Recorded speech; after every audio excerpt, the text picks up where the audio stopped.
1907 ईस्वी में स्थापित तिलका मांझी भागलपुर विश्वविद्यालय के सीनेट हॉल में 65वां स्थापना दिवस समारोह मनाया गया, जहां कुलपति प्रोफेसर जवाहरलाल, कुलसचिव डॉक्टर विकास चंद्रा, पाटलिपुत्र विश्वविद्यालय के कुलपति आर.के. सिंह ने संयुक्त रूप से कार्यक्रम का शुभारंभ दीप प्रज्वलित कर किया, जबकि कार्यक्रम की शुरुआत विश्वविद्यालय के कुल गीत से हुआ। इस अवसर पर अतिथि के रूप में पाटलिपुत्र विश्वविद्यालय के कुलपति आर.के. सिंह, एसएसपी आनंद कुमार, कुलसचिव डॉक्टर विकास चंद्रा, छपरा के पूर्व कुलपति डॉक्टर फारूक अली, पूर्व कुलपति छविंद्र सिंह सहित सभी विभाग के विभागाध्यक्ष, विश्वविद्यालय के कई अधिकारी और कर्मी मौजूद थे। वहीं विश्वविद्यालय के अधिकारियों द्वारा सभी सम्मानित अतिथियों को अंग वस्त्र, गुलदस्ता और पौधा देकर सम्मानित किया गया, जबकि कार्यक्रम में सभी अतिथियों द्वारा मंच से उद्गार व्यक्त किया गया। इस दौरान तिलका मांझी विश्वविद्यालय के 67वें कुलपति प्रोफेसर जवाहरलाल ने 65वें स्थापना दिवस पर सभी अधिकारी, कर्मचारी और छात्रों को बधाई देते हुए भागलपुर विश्वविद्यालय को एक रोजगारमुखी विश्वविद्यालय बनाने पर जोर दिया। वहीं तिलका मांझी विश्वविद्यालय को डिजिटल पेपरलेस बनाए जाने पर भी बल दिया। बहुत सारी घोषणाएं हैं। 65वें जो स्थापना दिवस है विश्वविद्यालय का, उस पर सर्वप्रथम मैं विश्वविद्यालय के सभी शिक्षकों, कर्मचारियों, अधिकारियों, छात्र छात्राओं को बधाई देना चाहता हूं। और मैंने इसकी पूरी तैयारी काफ़ी धूमधाम से रखी है, क्योंकि स्थापना दिवस इस विश्वविद्यालय के फाउंडेशन को बतलाता है, इसकी नींव कितनी मजबूत थी। आप समझ सकते हैं कि यह जो विश्वविद्यालय है, प्रथम राष्ट्रपति डॉक्टर राजेंद्र प्रसाद जी की ही प्रसाद है, देन है, जो भी आप उपहार है। तो ऐसे व्यक्ति के द्वारा जिसका नींव डाला गया है, उसकी मतलब जो ऊपर की जो चीज़ें हैं वो कितनी बुलंद होगी। विश्वविद्यालय का नाम पिछले 65 सालों में जो भी हमारे कुलपति आए या जो भी हमारे शिक्षक जो आए, उन्होंने पठन पाठन को ठीक किया, व्यवस्था को ठीक किया। और पिछले 64 साल में जिन कुलपतियों ने आया या जो भी स्थापना काल से जिन लोगों ने इसका जो शिक्षक ने पठन पाठन में अपनी महत्वपूर्ण भूमिका निभाई, और इसके कारण ही इसका नाम देश और विदेश में हुआ। इकोनॉमी है, विकसित भारत की बात करते हैं, जिसमें डिजिटल जो चीज़ है उसका बहुत बड़ा सपोर्ट चाहिए। तो अभी हम लोग 4-5 दिन पहले काफ़ी लंबी मीटिंग होती रही, तो मैं इसको डिजिटल ट्रैक पर लाऊंगा और पठन पाठन को और मजबूत करूंगा और वोकेशनल कोर्सेज का तो जाल ही बिछा दूंगा। पेपरलेस हमारा ऑफिस हो, इसके लिए लगा हूं।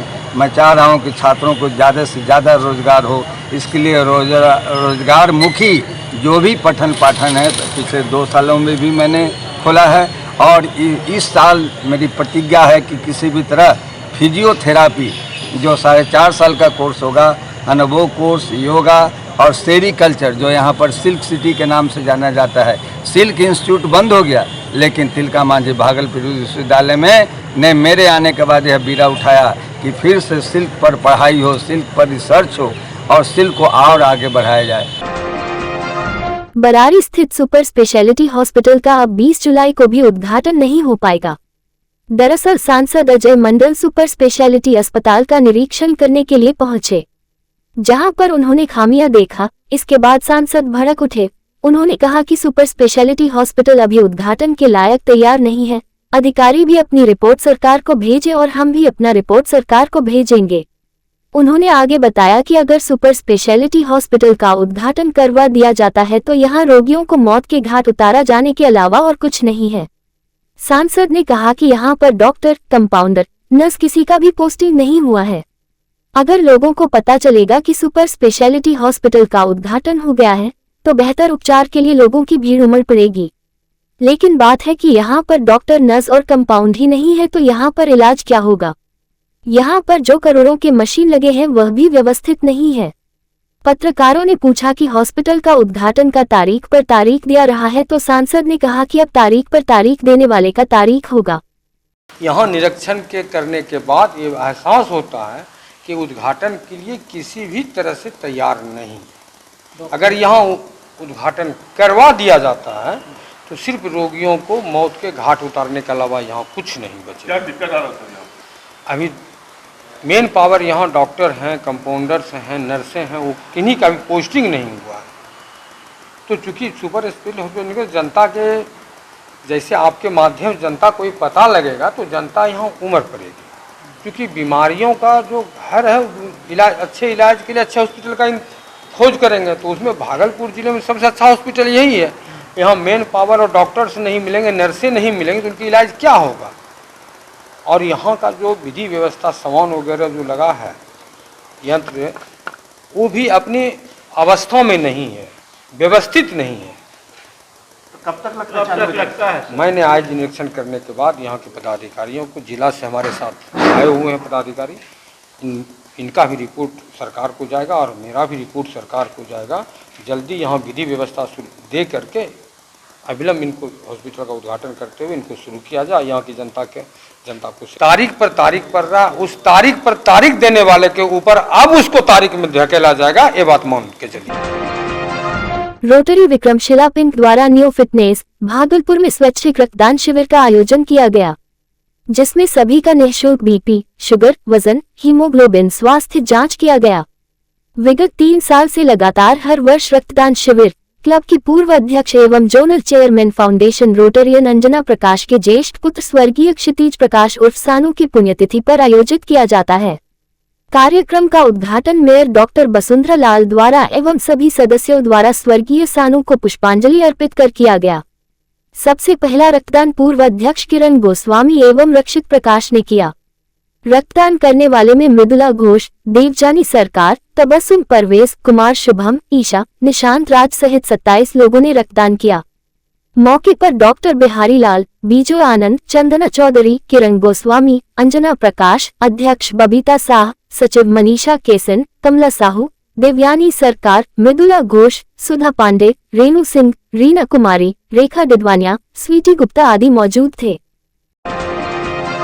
भागलपुर में एनएचएम कर्मियों ने अपने मूलभूत सुविधाओं की मांग को लेकर अनिश्चित हड़ताल की घोषणा कर दी है। सामुदायिक स्वास्थ्य अधिकारी संघ के बैनर तले एनएचएम कर्मियों ने रैली निकालकर सरकार के खिलाफ नारेबाजी और विरोध प्रदर्शन किया। आंदोलन कर रहे कर्मियों ने अस्पताल में मूलभूत सुविधाएं नहीं होने पर कार्य में हो रही परेशानी और एनएचएम को अब तक नियमित नहीं किए जाने का आरोप बिहार सरकार पर लगाया है। वहीं भागलपुर जिले के सभी एनएचएम कर्मियों द्वारा अनिश्चितकालीन हड़ताल की घोषणा के बाद से आम लोगों को अस्पताल में काफी परेशानियों का सामना करना पड़ रहा है। एनएचएम कर्मियों रैली निकालकर विरोध प्रदर्शन कर रहे हैं। एनएचएम कर्मियों की सरकार से मांग है कि समान काम के लिए समान वेतन होना चाहिए। फेशियल अटेंडेंस सिर्फ एनएचएम कर्मियों के लिए ही नहीं बल्कि सबके लिए लागू होना चाहिए। साथ ही दैनिक मानदेय और भत्ता में बढ़ोतरी होनी चाहिए। अस्पताल में पानी पीने की सुविधा सहित कई विभिन्न मांगों को लेकर एनएचएम कर्मियों ने आंदोलनकारी प्रदर्शन किया, जिसमें कि हम लोगों को 3 बार अटेंडेंस देना पड़ रहा है, एक बार 9 बजे, एक बार 5 बजे और बीच में किसी भी टाइम। और हम लोगों का जो पोस्टिंग है वो ग्रामीण इलाके में, जहाँ की नेटवर्क की बहुत असुविधा होती है, नेटवर्क नहीं मिलता है। तो अगर हम लोग वहाँ लेट से पहुँचते हैं तो हमारा वेतन भी काट लिया जाएगा और हमें अनुपस्थित माना जाएगा। तो इसलिए हम लोग जो है ना पहले इस चीज़ को बंद किया जाए और पहले हम लोगों को सुविधा दिया जाए, क्योंकि हमारे सेंटर पे ना तो वहाँ पे कोई क्या कहते हैं कर्मी रहता है, ना ही बिजली है, ना ही पानी है, ना ही कोई हम लोगों की सुरक्षा के लिए कोई गार्ड रखा गया है। तो हम लोग 5 बजे तक वहाँ कैसे बैठेंगे सेंटर। बिहार राज्य दफादार चौकीदार के द्वारा अपनी मांगों को लेकर 1 दिवसीय धरना कार्यक्रम का आयोजन किया गया। ये धरना कार्यक्रम बिहार चौकीदार संवर्ग नियमावली 2019 में संशोधन, चौकीदारों की प्रोन्नति एवं बहाली, एसीपी का लाभ आदि मांगों को लेकर धरना प्रदर्शन किया गया था।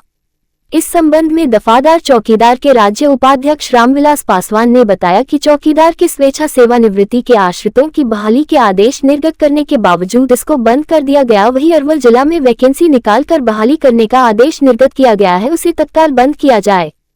साथ ही साथ हमारा विधानसभा में विधेयक लाकर स्थायी रूप से जो सेवानिवृत्त चौकीदार है उसके आश्रितों की बहाली करने का आदेश जारी किया जाए। साथ ही साथ उन्होंने कहा कि 34 वर्ष बीत जाने के बाद चौकीदार को जो एसीपी का लाभ मिलता है वह दिया जाए, नहीं तो हम लोग उग्र आंदोलन के लिए तैयार हैं, जहां आगामी रणनीति को तैयार करते हुए 20 जुलाई को विधानसभा का घेराव करेंगे। जो है हमारे चौकीदारों के साथ मुगल आए माने अंग्रेज आए, कोई छेड़छाड़ नहीं किया। हमारी जो है चौकीदारों की जो है पुश्तैनी नौकरी बरकरार रखा। अभी जो है आप एक बार में आप भी मैंने चौकीदार के स्वैच्छिक सेवानिवृत्ति के आश्रितों की बहाली का आदेश निर्गत किए और उसको अब फिलहाल जो है मैंने देव मुनि पासवान बनाम बिहार सरकार माननीय उच्च न्यायालय के आदेश के आलोक में 25/3/2023 से जो बंद कर दिया गया और अरवल जिला में जो वैकेंसी निकाल करके बहाली किया गया है उसको जो है तत्काल जो है रोक लगाएं और हमारा जो है विधानसभा में जो है विधेयक ला करके आप अस्थायी रूप से जो सेवानिवृत्त चौकीदार 1190 और 5/3/2014 के बीच हो गया है और जो 5/3/2014 और 25/3/2023 के बीच में जो चौकीदार स्वैच्छिक सेवानिवृत्ति का आवेदन दिया है आप उसके लिए विधानसभा में विधेयक पास करें और एक कानून बना दें कि चौकीदार दफादार जो सेवानिवृत्त हुए हैं और जो सेवानिवृत्त होने वाले हैं उनके आश्रितों को एक बार बॉन्ड लेकर उनका जो है बहाली करने का आदेश जारी रहेगा। कार्यक्रम के लिए रणनीति तय करेंगे और तत्काल जो है हम लोग बिहार सरकार के यहाँ विधानसभा को 20 जुलाई से हम लोग विधानसभा को घेरने जा रहे हैं और वहाँ जो है अनिश्चितकालीन आमरण अनशन पर बैठने जा रहे हैं। 10 जुलाई से 19 जुलाई 2024 तक ओटीसी बरौनी में थल सैनिक कैंप प्रतियोगिता का किया जा रहा है। इसमें एनसीसी निदेशालय बिहार एवं झारखंड के 6 एनसीसी ग्रुपों के बहादुर एवं चयनित एनसीसी कैडेट हिस्सा ले रहे हैं। इस कैंप के प्रशासनिक प्रभारी 8 बिहार बटालियन के कर्नल राजेंद्र रावत तथा प्रतियोगिता संपादित कराने के प्रभारी 12 बिहार बटालियन के कर्नल रविंद्र रावत हैं, जो Bhagalpur group, Patna group, Muzaffarpur group, गया ग्रुप, रांची ग्रुप तथा हजारीबाग ग्रुप की टीमों के बीच विभिन्न विषयों पर प्रतियोगिता आयोजित कर रहे हैं। एनसीसी डायरेक्टोरेट बिहार एवं झारखंड पटना के तत्वावधान में आयोजित की जा रही है। इस प्रतियोगिता में सभी 6 एनसीसी ग्रुपों के एनसीसी कैडेटों की टीमें बड़े ही जोश के साथ विभिन्न प्रकार के सैन्य संबंधी विषयों जैसे firing, tank pitching, obstacle course, map reading, health व हाइजीन और जजिंग डिस्टेंस व फील्ड सिग्नल में अपने अपने दमखम से भाग ले रहे हैं। सुल्तानगंज के अजगैवीनाथ धाम में श्रावणी मेला की तैयारी को लेकर सदर SDO Dhananjay Kumar, CO Ravi Kumar, BDO Sanjeev Kumar, थानाध्यक्ष प्रियरंजन, कार्यपालक पदाधिकारी मृत्युंजय कुमार ने नमामि गंगे घाट पर बने उद्घाटन स्थल एवं अतिक्रमण को लेकर कांवरिया मार्ग एवं गंगा घाट का निरीक्षण कर जायजा लेते हुए माइकिंग कर नाले के अंदर दुकानदार लगाने एवं अतिक्रमण जगहों से दुकान हटाने का निर्देश दिए। इस दौरान सदर एसडीओ धनंजय कुमार ने मीडिया को बताया कि श्रावणी मेला को लेकर कांवरिया मार्ग एवं गंगा घाट का निरीक्षण किया गया है, जो गंगा में लगने वाले चौकी दुकान के लिए माकन स्थल पर चौकी लगाने की ही अनुमति दी जाएगी। चोरी की घटना को रोकने के लिए हाई क्वालिटी का कैमरा लगाया जाएगा। पार्किंग स्थल के लिए पहले की तरह इस वर्ष पार्किंग सुविधा दी जाएगी और मेला क्षेत्र में अस्थायी थाना दिए जाएंगे। सदर जज के सवाल पर कहा इसकी तैयारी की जा रही है। श्रावणी मेला उद्घाटन स्थल के लिए मंच की तैयारी की जा रही है। प्रत्येक वर्ष क्या होता है कि हम लोग मार्किंग करवा देते हैं और आप लोग को यहाँ की पद्धति पता है कि चौकी लगाकर यहाँ पे पूजा करवाया जाता है, उसकी मार्किंग हो जाएगी प्रॉपर, तो मूवमेंट में कोई समस्या नहीं होगी। और इसी के लिए नगर परिषद के जो ईओ साहब हैं उनको निर्देश पहले से है और वो इसका काम आज वो करवा देंगे। उद्घाटन को लेकर सर इस बार उद्घाटन को तो लेकर चीज़ें स्पष्ट हैं। इसी घाट पे प्रत्येक वर्ष उद्घाटन पिछले 2 वर्षों से हो रहा है।